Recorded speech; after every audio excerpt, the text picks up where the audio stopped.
Good morning everyone.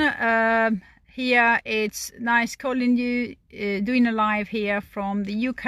As you can see, it's a nice sunny day, but it's also a very blistery windy day here. You get everything you have to go around, bend a 45-degree angle to go against the wind at the moment, so it's very windy, but at least it's still a nice sunny day. Right, so today I'm going to continue my thyroid series.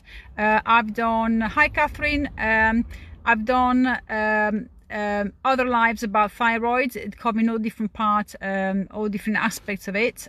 Today is all to do with hypothyroidism and autoimmune disorders, and how to exercise with them, what to do, what guidelines to follow, and hopefully you will find it useful, and it will get you moving, despite the fact you might suffer from some of these conditions. There is no reason why you shouldn't be moving. Yeah, so let's get started. First of all, what are the kind of symptoms that can affect your ability to exercise with all these various conditions? So let's start from hypothyroidism. I've covered this in my previous live, so please feel free to go back there. You can find them on my Facebook page, or you can find them on my YouTube channel under my name. So hypothyroidism, that's underactive thyroid. Yeah, so thyroid is not producing the amount of hormones you should be doing. So typical symptoms you're going to find is fatigue, which is actually more than fatigue. It's almost like exhaustion, constant, and it doesn't matter what you do, how much you rest, how much you eat, it's just there all the time. Yeah, and it's often I call it like a power going off, a power button going off. Somebody the energy just goes all of a sudden. Yeah. So you got joint pain very often with underactive thyroid as well. They're very similar, very often they're symmetrical, meaning that if your right ankle hurts, your left ankle will hurt, generally speaking, as well. So they go both sides at the same time. Very often you will have with underactive thyroid, your periods go all over the place. Namely, they tend to go over the top. I mean, your very, very heavy periods, or very frequent, constantly having that. Constipation is another symptoms of underactive thyroid, because everything slows down, which of course makes you feel then bloated, very uncomfortable. Low blood pressure is another one, which is a problem when you try to exercise, because of course when you move fast, whether you're going from a sitting position or standing position, you get a little bit dizzy. Yeah. Low blood pressure is not a major problem, provided it's not really low. Yeah, because obviously if it goes too low, then it can become a medical emergency, so you got to be careful with that. And then another things that tends to be very common to hypothyroidism, unfortunately, is depression. Yeah. And of course, if you're depressed, you're feeling down, then the last thing you want to do is exercise. Yeah. Now with underactive thyroid, hypothyroidism, very often we are told, don't feel well enough, don't do anything. That couldn't be further from truth, guys. And I'm a typical example. I've got hypothyroidism. As a matter of fact, I've only got 20% of one thyroid gland left, so I'm lacking 1 and 3/4 of a thyroid gland, if you like. And in addition to that, I got 2 autoimmune disorders. So and I train daily. Yeah, so do not listen to people tell you if you got underactive thyroid or autoimmune, you don't need to exercise, or don't exercise because you don't feel well enough. I will go into details in a second. Anyway, so that was the symptoms of hypothyroidism that can affect your ability to exercise. But you might not have hypothyroidism, you might have autoimmune. That's something I cover as well. There's various autoimmune disorders. Hi Shai, hi Niels. If you're coming on the live, feel free to say hi. If I see you, I will mention you. If I can't see you, I won't mention you, obviously, but feel free to say something, and then I'll be able to see your information. Okay, so another thing that is on increase at the moment, unfortunately, apart from diabetes, is autoimmune. Autoimmune disorders is basically where your immune system gets it wrong, and it starts attacking your various organs. It could be anything. Whichever organ it attacks will give rise to a different autoimmune disorder. Yeah. They're on increase. Why? Because our diet is very poor. In particular, we eat a lot of gluten. Gluten is one of those precursors of autoimmune because it causes your intestines, your small intestine, the wall of your small intestine to create little holes.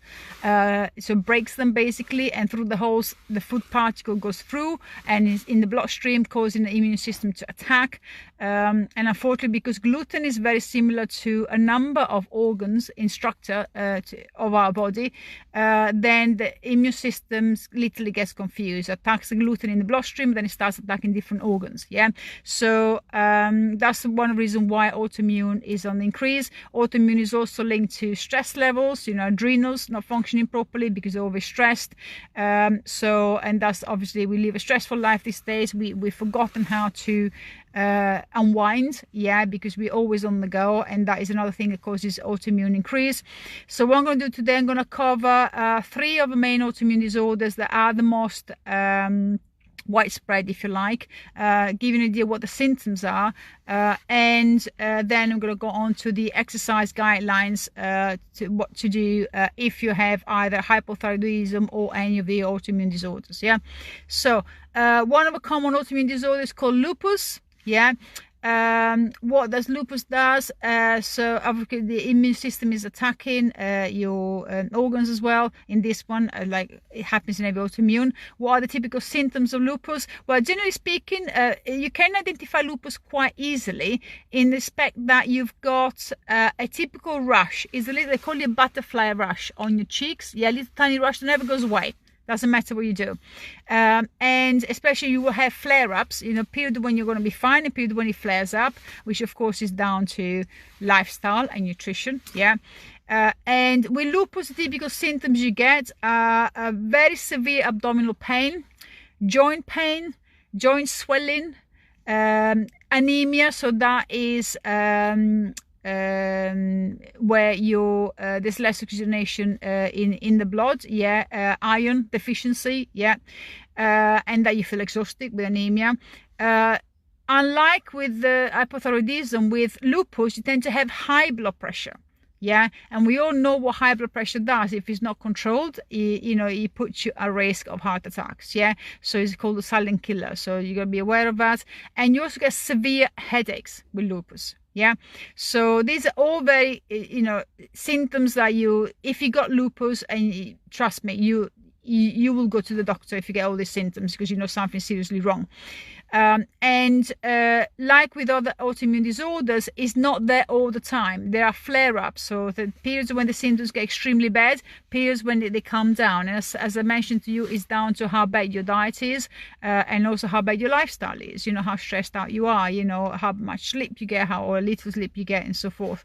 So lupus is one of the autoimmunes that's on increase, unfortunately. Fibromyalgia is another one, is on the increase as well. What do you get with fibromyalgia? You get headaches, you get insomnia. That's particularly bad because, of course, if you can't sleep properly, then your energy level the following days go down the drain. You get dizziness, which of course is an issue. You can even pass out. Extreme fatigue. So can you get this? Every single autoimmune disorder, the common sign is fatigue, but it's constant. It's not a little bit tired one day, you feel fine the following day. It's like constant fatigue, and it doesn't matter what you do, it just it doesn't go away. Stiff joints, another common issue with many autoimmune disorders. You got muscle pains, even with this one as well, just like with hypothyroid disorder, you get heavy periods, very heavy periods, which in turn can give you a problem with anemia. If you lose too much blood, of course you're going to have some problems there. And nausea for no reason. So there's no pregnancy in the background, just you get nausea all the time. You feel really poorly. And the another autoimmune disorder I want to cover with you is rheumatoid arthritis. Now, rheumatoid arthritis, while lupus and fibromyalgia, you get symptoms that affect your periods, affect your brain, if you like, with you can get depression, nausea, affects your blood pressure. With rheumatoid arthritis, is all about the joints. So here, basically, your immune system is attacking your joints. And it's very easy to diagnose rheumatoid arthritis because typically the joints, especially the joints of your fingers, get deformed. So there's basically extra bones that extra bits of bones like start growing, yeah, and they are extremely painful. Now you can get rheumatoid arthritis in any joint. It could be your ankles, it could be your knees, it could be your hips, it could be your elbows, it could be your wrist, it could be your hands. It's typically found a lot in the hands. That's normally when you start feeling it, and it will be things like, it's so extreme, the pain in the joint, that even just opening a jar, it's very, very painful. They can get really, really extreme, yeah. So while he hasn't got some of the symptoms of the other autoimmune disorders, where you get abdominal pains, or you get heavy periods or blood pressure issues, this one is purely bone related, and is extremely, it gets, if it's left unchecked, it gets so painful that you will struggle to move, yeah, especially depending which joints you get. So what do you get with that? You get swelling, of course. You will typically have the joint is hurting, but also will be swelling around that joint showing outside, and very often it will warm to the touch, yeah, because it's inflamed. You get deformed joints, pain and stiffness, obviously, and you also get fatigue, because obviously you can imagine you're so much pain and you feel knackered, yeah, fatigued all the time. So as you can see, in both hypothyroidism and various autoimmune disorders, there are recurring themes, yeah. And if you have any of this, whether it's hypothyroidism or autoimmune disorders, the pills will not fix them. Yeah, with hypothyroidism, you're given levothyroxine, which is thyroid replacement. With autoimmune disorder, very often you're given steroids medication to help, and obviously painkilling medication, steroid to stop the autoimmune attack, yeah, and obviously painkiller for pain. The problem with steroids, we know, and that's very well known by doctors as well, if you take steroid, not only it puts on weight, but also it increases your insulin resistance. Insulin resistance is the precursor to diabetes. Yeah, so the last thing you want is being in an absolute pain, excruciating pain, through one of these autoimmune disorders, and they find out you ended up with diabetes because of the medication you were given. Yeah, all autoimmune disorders, hi Jane, and as well as underactive thyroid, yeah, can all be put in remission, controlled, managed, whichever way you want to call it, through diet and exercise. Absolutely, yeah. So one of the very common things that my clients tell me, they suffer from either autoimmune or they suffer from underactive thyroid. The first thing they say, I'm too tired to exercise, and it's bad to exercise because if you exercise, you increase your stress level. No. Okay, so we need to understand something. The human body is built to move. Yeah, so that's the human body is built to move 13, 14, 15, 16 hours a day. Yeah, and rest for 8 hours a day, 10 hours a day if you really want to. Yeah, we're doing the opposite at the moment. So we're actually crippling our body because we sit down 20 hours a day and maybe move 4 hours a day. Yeah, if we do. Just going from the tube station to your house, from the car to the house, very, very tiny little trips, very rarely you do more than that. And people who've got autoimmune disorders and underactive thyroid, very often, and I'm going to be quite abrupt here, quite rough, very often use the excuse of feeling unwell for not doing any exercise. And listen, I've been there. As I said, I've got underactive thyroid. Yeah, I've got only 20% of one thyroid gland left, and I've got not one but 2 autoimmune disorders. Yeah, and I get it. I get my energy level just zapping out of the blue for no reason, gone. Yeah, I go to the gym every day. Why? Because the less you move, the more tired you're gonna feel. Why are you gonna feel more tired? Well, your muscles go by the principle, if you don't use them, you lose them. The less muscle mass you have, the less protection for your skeletal mass, so that's your bones, the less bone density you have, so the bones become more brittle, they break more easily, and the less energy you're going to have. In addition to that, the less muscle mass you have, the more fat you're going to have. Yeah, because they go by ratio. Yeah, so you're going to struggle to keep weight off. And with many of these autoimmune disorders, you know, weight loss is a major problem. With underactive thyroid specifically, it's a very major problem.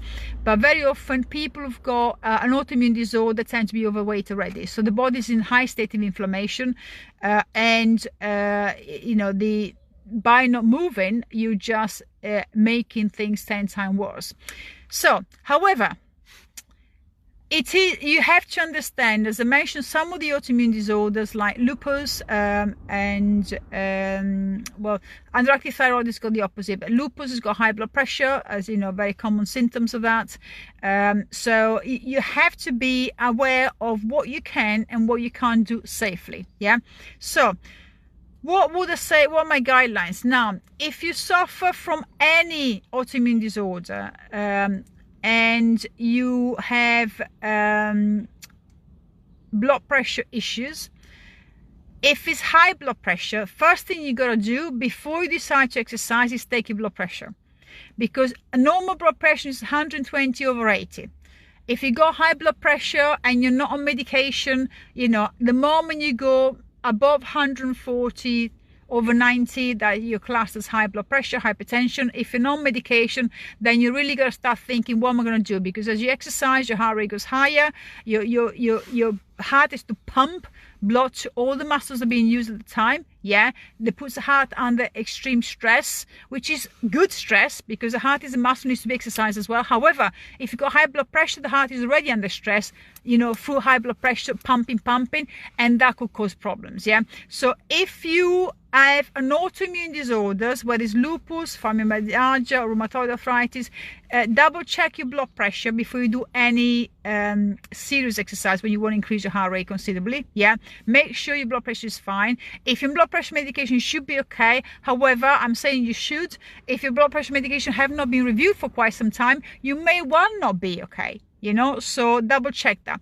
If you are so from hypothyroidism, you got the opposite problem. Your blood pressure is very low, typically, yeah, because the thyroid glands, when it's not working, slows down everything, slows down metabolism, slows down the heart rate, slows down everything. So if you want to exercise, I will always say double check your blood pressure until you get to feel what a normal, you know, blood pressure feels like, because your blood pressure will be typically low. My blood pressure on a daily basis is about 105, 107/65/70, yeah, which is fairly low. Yeah, I have days when it drops even lower than that, and I can tell straight away, because every time I move, the whole room moves with me, you know, so you get dizziness. Yeah, so as I said before, low blood pressure is not normally a problem, provided it doesn't go too low. If it goes too low, which can actually happen with certain autoimmune disorders, like you got Crohn,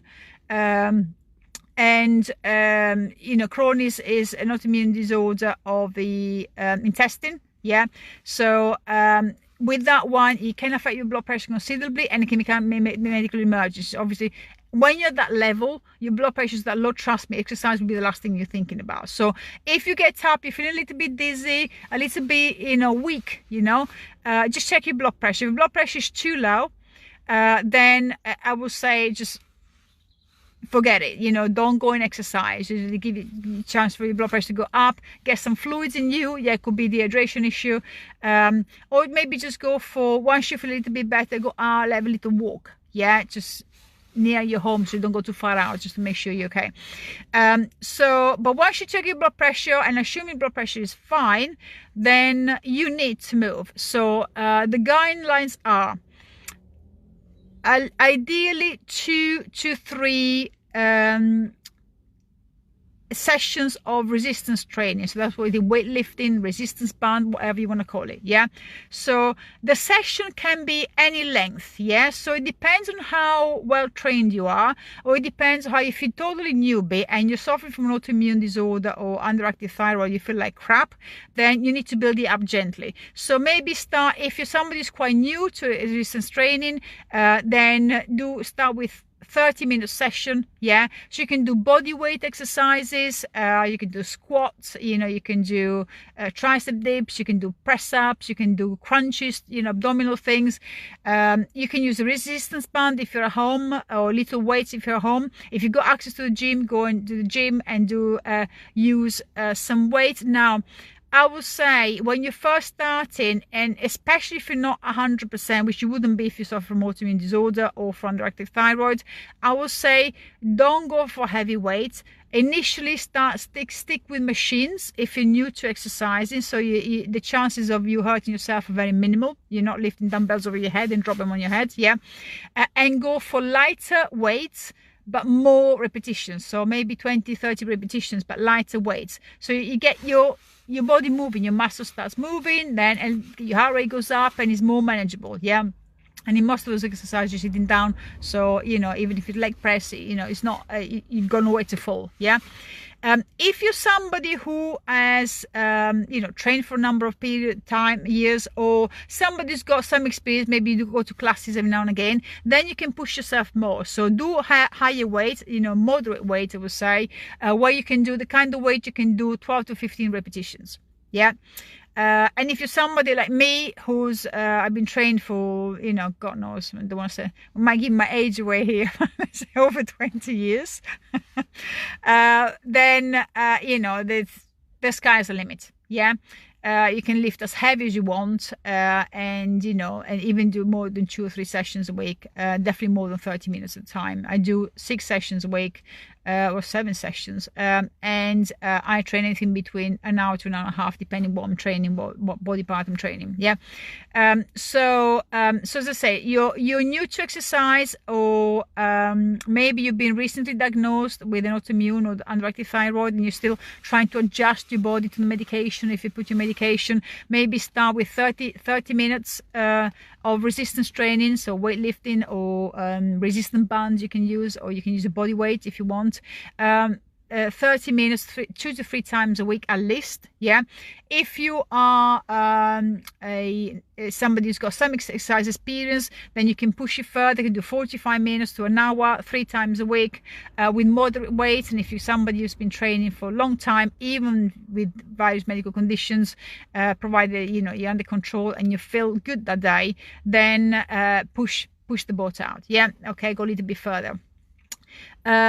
Now, if you have joint pains, let's say you're feeling okay, but your joints are hurting, because as I mentioned, lots of these autoimmune disorders like both lupus, fibromyalgia and rheumatoid arthritis, they all have symptoms with joint swelling or joint pain, muscle pain.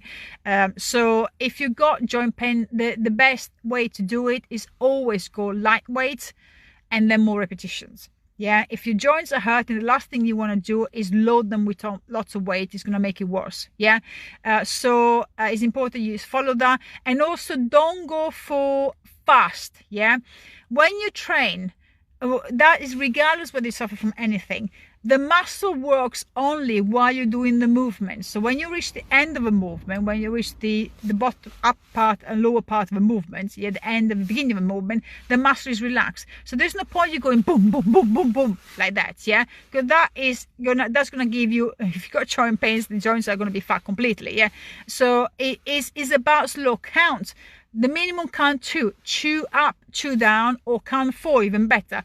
1, 2, 3, 4, 1, 2, 3, 4. So it's controlled, and then you feel it, and then the muscle works well without putting any stress on your joints at any point. Yeah, so that's one thing is always important to follow. But in addition to doing some resistance training sessions, which is a must for everyone, yeah, it is an absolute must. People, you don't understand. If you don't do resistance training, you don't use your muscles, yeah, your skeletal mass has got no protection. You're gonna end up being a little crippled person. Yeah, because that's what it is. You know, is we spend all day sitting down. You don't exercise your muscle. Your bones are going to get brittle. Your ligaments and your tendons, you know, they attach your muscle to your bones. They get weaker. Yeah, and then you're gonna get to age 50, and you're gonna be walking with 3 legs, your 2 legs plus a stick, or a wheelchair, because you're totally crippled through inactivity. The human body is built to move, yeah? So 2 to 3 sessions a week. Adjust the time, 30 minutes if you're a beginner or you're in a lot of pain, you know, and your autoimmune or underactive thyroid are not under control properly through medication, and then you need, you know, to build it up gently, or more if you're able to do so, or you feel well that day, and go for it, yeah? But obviously make sure you check your blood pressure to make sure everything is fine. In addition to that, you have to do activity. Activity is, people sometimes think that walking and is exercise. No, walking is activity. Walking is what you do every day. Don't class that as exercise, because it's not exercise. Just movement is activity.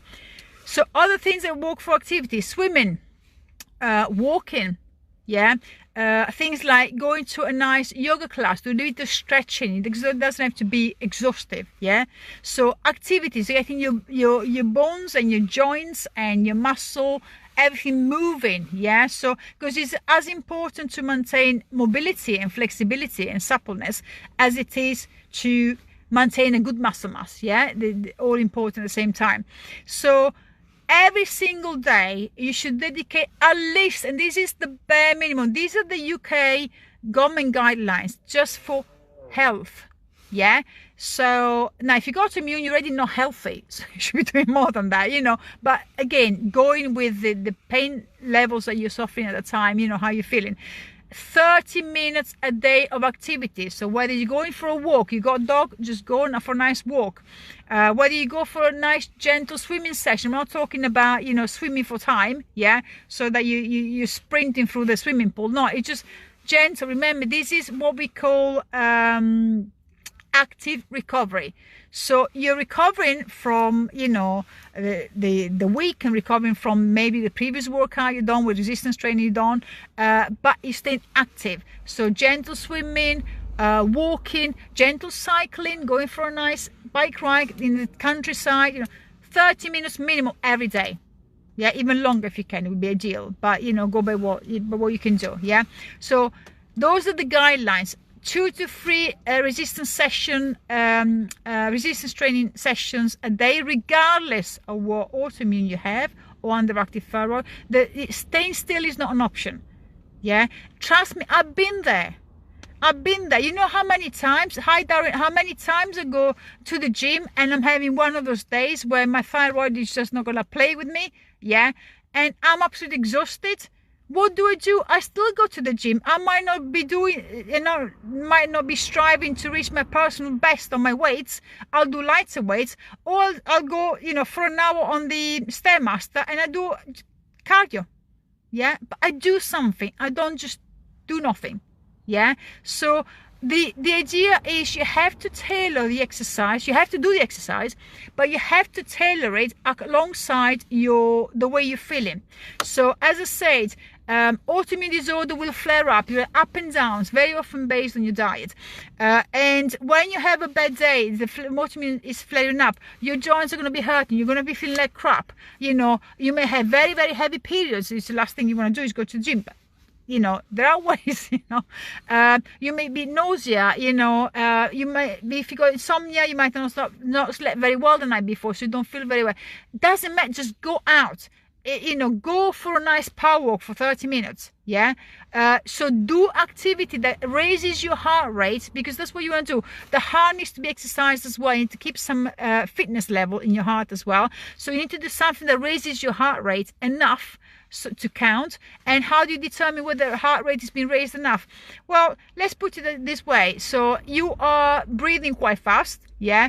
If you were to gauge it on a scale of 1 to 10, with 1 being very easy, like sitting down, and 10 being extremely you know, exhaustive, so you're sprinting, for example, you want to be on 7, yeah? So you want to be power walk in a way, either go uphill or power walk in a way that you're out of breath. So if you were trying to hold a conversation, you couldn't hold a conversation, yeah? That's what you want to be doing. So it's enough to get your body moving, yeah? And also, by the way, there are some people who think that if you suffer from autoimmune or underactive thyroid, for some unknown reason, some people think that because exercise causes stress in the body, if your body already stressed by hypothyroidism or autoimmune disorder, then you shouldn't be doing exercise. But just think of the logic of that. I mean, inactivity causes stress in the body. Yeah, our lifestyle causes stress. So do you think that staying at home doing nothing and then feeling miserable because you're feeling like crap? So and then you know, you feel depressed because you let yourself down. You haven't moved, because by the way, if you move, you get energy.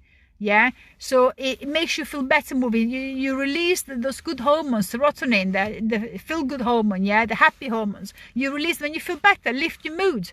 Yeah. If you stay at home, do nothing because I'm not feeling very well today, you know, my bones are hurting, you know, my hair is falling out, I've got big heavy periods or whatever might be the case. You stay home, do nothing, you're going to feel worse, you're going to feel depressed, you're going to feel you achieve nothing. You're probably going to go and reach for food, so you're going to make 10 times worse. Yeah, you feel even more guilty, and then, you know, restart the cycle, then don't exercise. So no, you need to go out, get some fresh air, give your brain a break from the, you know, from the environment where you are. Move, and then if you move for 30 seconds, those hormones will start kicking in and will make you feel better. Yeah, and then there will be days when you feel okay. So the symptoms from your autoimmune disorder for underactive thyroids are not that bad. And then you say, today's the day when I'm gonna go and I'm really gonna give it a very good you know, resistance training sessions. Yeah, whether you want to do body weight stuff, those are the days when you're gonna go there and say, today I'm gonna beat what I did last time. I'm gonna see how far I can push it. Those are the days you can do it. The more days of you have like that, the better you're gonna feel. And then when you have the bad days, when you got the symptoms are a lot worse, then those days just leave it to active recovery. So go for a nice gentle swim, or maybe go to a nice yoga class, give you a little stretching, yeah, or go just for a gentler walk, yeah. But do move. You must move, yeah. Please don't listen to people tell you if you go underactive thyroid, if you go autoimmune, then you know you should just relax, you should rest. No, because it's resting that got you in that condition. Yeah, it is actually, that's where the problem is, especially with autoimmune. Autoimmune is caused by bad diet, yeah, especially containing gluten, poor lifestyle, so it includes stress, inactivity, yeah, poor sleep. So all those things affect autoimmune disorders. Yeah, so, and underactive thyroid, I mean, as we get older, you can be underactive, your thyroid gets a bit sluggish, yeah, but you add to that the poor diet, and that makes it worse. And stress levels, yeah. Just look exercise or activity as a way to get rid of stress. You know, when I used to be in financial services many years ago, my way to deal with stress was smoke 30 cigarettes a day. Yeah, not healthy. Yeah, I've been there, absolutely. I've never been, you know, I'm not Miss Perfect. I've been through all the hoops myself, yeah. All the various options, you know, living out of, you know, venti Starbucks coffees, you know, and God knows how many chocolate bars are there. I've done all that. I've been there. That's why I can tell you, you know, that you can get out of it. So that was my way to cope with stress. Having, you know, cigarettes, smoking, you know, one after the other. In those days, there was even no restriction about smoking indoors. So you can imagine, you know, offices, pubs, and, you know, you were smoking even more in those days, yeah. So you need to find a way to distress, because stress is a major problem for both thyroid and autoimmune disorders. Yeah, whichever way you find to reduce the stress, the best way is activity. Yeah, and as I said, you don't have to go and run a marathon. If you one day you're not up for it and you think, oh, today's one of those days I just feel totally zapped out, go to a nice yoga class. That's not going to exhaust you. It's going to stretch you, it's going to help your mobility, and there's meditation at the end of the yoga classes. Yeah, so it allows you to switch these off as well as the body. Yeah, which is often this is the problem as well. Yeah, so find what works for you, but remember, 30 minutes of activity every day. This is like the gentle activity, so walk, gentle swim, yoga class, you know, whatever works for you. Yeah, and then 2 to 3, ideally 3 resistance training sessions. You can use whatever you want. You can use your body, you can use resistance bands, you can use little weights, heavy weights. You can do it at home, you can do it in the gym, you can do it with your best mate, you know, whatever works for you. But 2 to 3 resistance training session a week, 30 minutes to begin with if you're a total beginner, you never done them, or where if your autoimmune or underactive thyroids are not managed properly, so your symptoms are extremely high, Obviously, if you've got extreme joint pains, I mean, you're not going to be able to do very much. Yeah, so 30 minutes is more than enough. And then you build it up. Yeah, and always tailor your exercise to your symptoms and how bad they are. But be honest. Yeah, don't get up in the morning and say, yeah, today I don't feel very well. Oh, I think I should go for a walk then. Now, grade your pain and your symptoms, the intensity of your symptoms between 1 and 10. Yeah, so if your symptoms are 7 or above, yeah, they're quite a lot, yeah, and you feel really, really exhausted, or your joints are really aching, then use that day and do an active recovery day, something gentle, but do something. If your symptoms are 1 to 6, you can exercise. Yeah, so as I said, go for lower weight, more repetition. Don't have to go there and try to be your personal best every time you do exercises. Yeah, okay. If you don't use weights, and let's say you normally do I don't know, 30 squats, and today is a good day, aim for 40 squats, 50 squats. If it's a bad day, do 20 squats, but do something. Yeah, okay, so keep moving.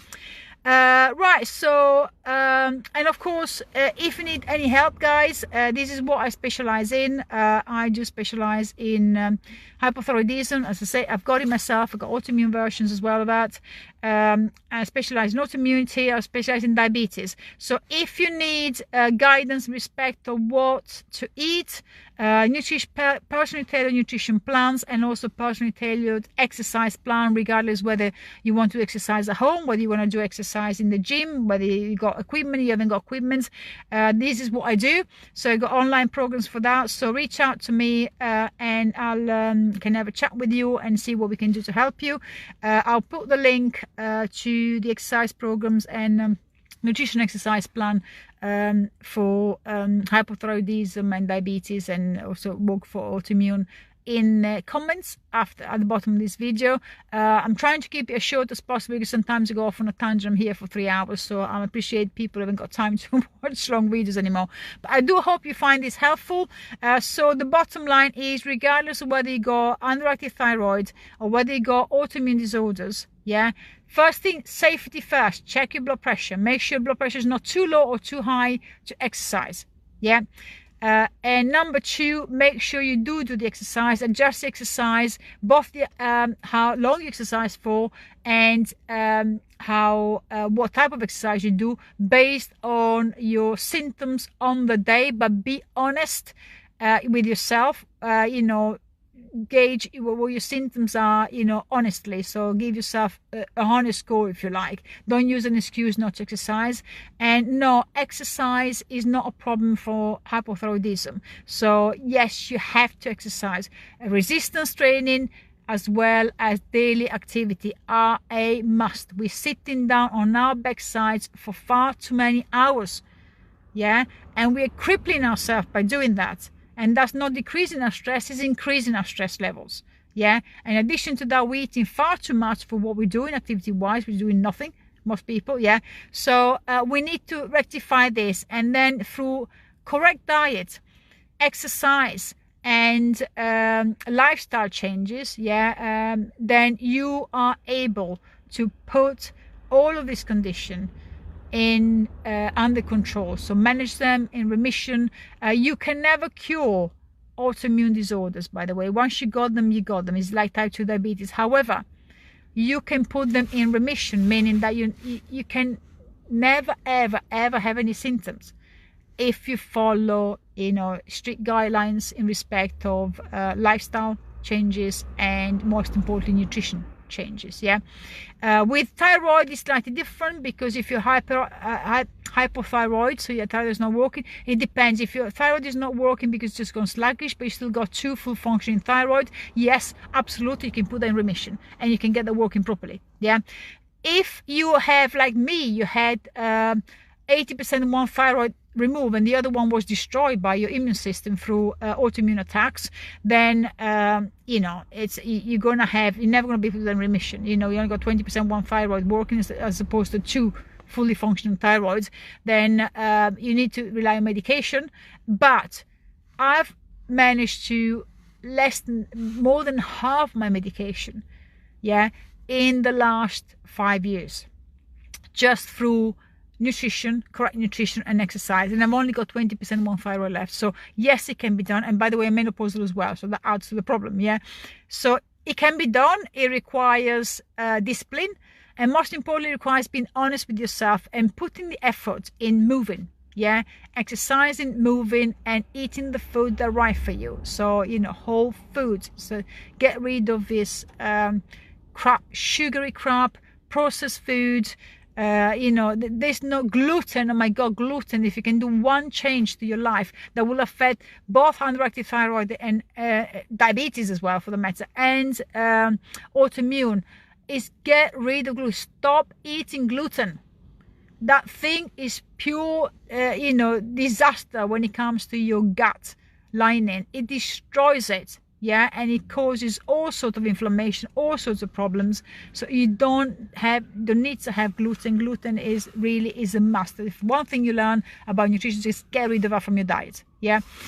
Okay, so I hope this was useful. As always, please share with, if you anybody suffer from hypothyroidism or any autoimmune disorders. Many more autoimmune disorders. There's Crohn, there's lots of them, yeah, that I've been mentioned. So if anybody suffer more on autoimmune, Hashimoto, the one I've got, if anybody suffer from autoimmune disorders and they're struggling and they need help with nutrition, exercise, please pass them this video, send them this link, and I'm more than happy to help them out. Yeah, and if yourself suffer from anyone, of course, reach out. And also, by the way, also cover type 2 diabetes. So if you're type 2 diabetic, I can help you with the same type of problem. Type 1 diabetic is a different condition, and obviously I'm qualified to deal with that as well. So right, so have a great weekend, everybody, and enjoy the sunshine with the wind.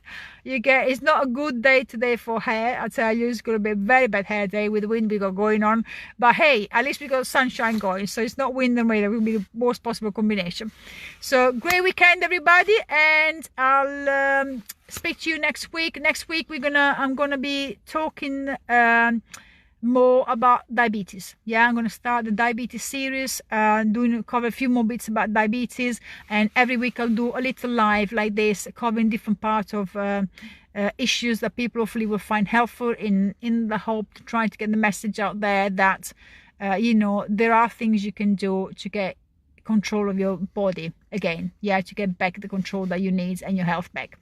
Okay, great weekend, everybody, and I'll see you next week. Bye.